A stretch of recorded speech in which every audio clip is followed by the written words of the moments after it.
योगी आदित्यनाथ के एक बयान ने पूरे हरियाणा इलेक्शन को पलट दिया है। इस बात को कहने में मुझे कोई परहेज नहीं है और इस बात को सुनने में आपको कोई ताजुब नहीं होनी चाहिए। जी हाँ, आज हम बातचीत करने वाले हैं आखिर योगी आदित्यनाथ का वो कौन सा एक वाक्य था जिसने पूरे हरियाणा चुनाव को बदल कर रख दिया था।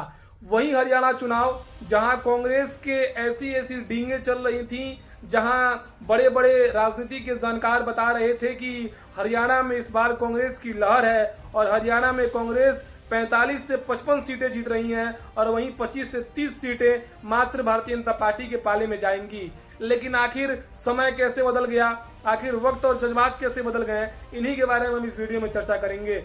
देखिए, इस पूरे हरियाणा चुनाव के दौरान आपको पता है कि एक सेट नैरेटिव चल रहा था और चारों तरफ एक ही चर्चा चल रही थी कि कांग्रेस इस बार मजबूत है और अच्छे अच्छे सीटों पे कांग्रेस इस बार बीजेपी के बड़े बड़े नेताओं को और बीजेपी के 2 बार और 3 बार से बने जो विधायक हैं उनको पटखने देने जा रही है, क्योंकि इस बार मनोहर लाल खट्टर सरकार ने कुछ नहीं किया है और इस कारण से भारतीय जनता पार्टी ने डर की वजह से वहां पे नायाब सिंह सैनी को ला दिया।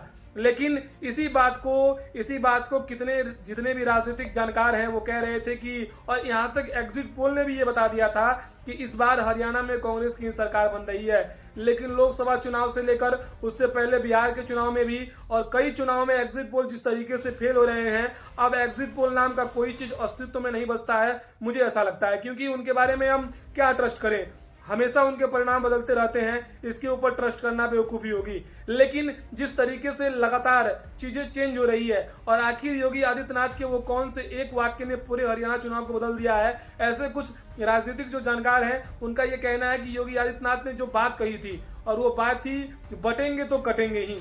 जी हाँ, हरियाणा चुनाव में बटेंगे तो कटेंगे ही। और आपको पता है कि जाटलैंड हरियाणा में एक अलग है, एक अहिरवाल क्षेत्र अलग है और ये जो कुरुक्षेत्र का बेल्ट होता है, ये 3 बेल्ट में पूरे हरियाणा को बांट दिया गया है, मतलब ऐसा बटा हुआ है राजनीतिक तौर पे।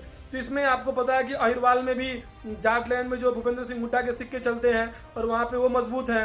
अहिरवाल में भी कई लोग प्रभावशाली हैं, जो बीजेपी के भी हैं, जो कांग्रेस के भी हैं। वहीं कुरुक्षेत्र के बेल्ट में देख ले तो वहाँ नायाब सिंह सैनी के भी कुछ ऐसे लोग हैं जो उनको सीधे सीधे तरीके से सपोर्ट करते हैं या फिर उनका प्रभाव पड़ता है।